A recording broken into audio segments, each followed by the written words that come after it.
It was a secret World War II project with an urgent mission. Develop a powerful new bomb to fend off the Germans, who were threatening the European continent. British scientists tried to perfect a chemical bond they referred to as Research Department Explosive, or RDX, nearly twice as powerful as TNT. RDX, most powerful explosive in existence. It's so dangerous in the raw state that it must be stored underwater. But they needed thousands of tons to win the war, and they couldn't make it fast enough. That is, until American chemists figured out a way to mass produce it. A team of scientists secretly assembled by the government invented a new process to manufacture these super explosives, churning out hundreds of tons in a day. RDX transformed weapons overnight.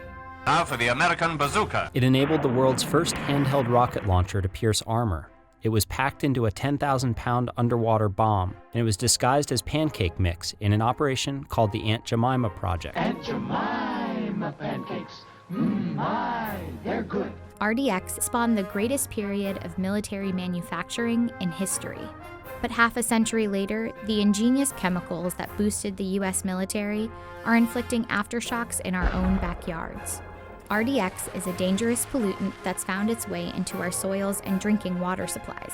And the Environmental Protection Agency has been tasked with figuring out exactly how much of a health risk it poses to us and how much of the mess the government needs to clean up. Here's what we know about the unique environmental threat that is RDX. The first series of long-term experiments was conducted by the Pentagon in the 1980s. They fed high doses of RDX to rats and mice and watched them for 2 years. As the dosage increased, the RDX made them agitated. Their hearts became enlarged, their eyes grew discolored, then opaque. Of the hundreds of animals they experimented on with the highest doses, about half died. Of these mice with moderate to heavy doses, 1 in 6 females grew rare tumors on their livers or lungs, roughly half of which were malignant. Liver cancer was also noted in the male rats, so it all added up to a statistically significant and alarming sign that RDX could cause cancer in people. But the studies were never peer-reviewed or published. After the military shared its final reports with the EPA, the agency classified RDX as a possible human carcinogen in 1990, a warning that it was potentially dangerous and deserved more study. It came at a time when RDX contamination was cropping up at sites across the country. At bomb-making plants and testing ranges, it spread into the soil and water supplies. Take the case of Mapleton, Utah, with quaint homes and gardens where residents grew their own food. At least until 1997, when residents got a letter from the nearby Trojan plant, which was contracted by the military to manufacture and recycle bomb materials. The letter said, "Don't be alarmed, but if you use the water from your well for culinary purposes, we ask that you contact us immediately."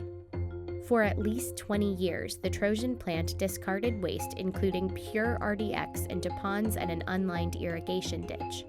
6 neighbors, all living within a quarter mile of that ditch, had developed cancer since living there. And they found out the Trojan plant was well aware of the groundwater RDX pollution years before they told the residents. But to hold the company accountable for their cancers, the residents needed to prove the dangers of RDX itself. A professor they hired linked 2 of the compounds found in RDX with the type of cancer that several of the Mapleton residents had.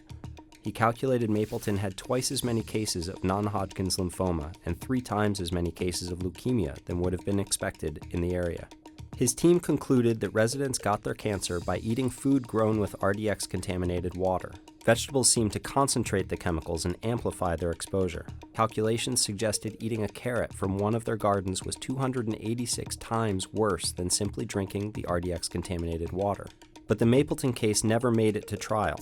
In 2002, the plant settled with the families for an undisclosed amount of money, without admitting guilt, and several of the plaintiffs have died.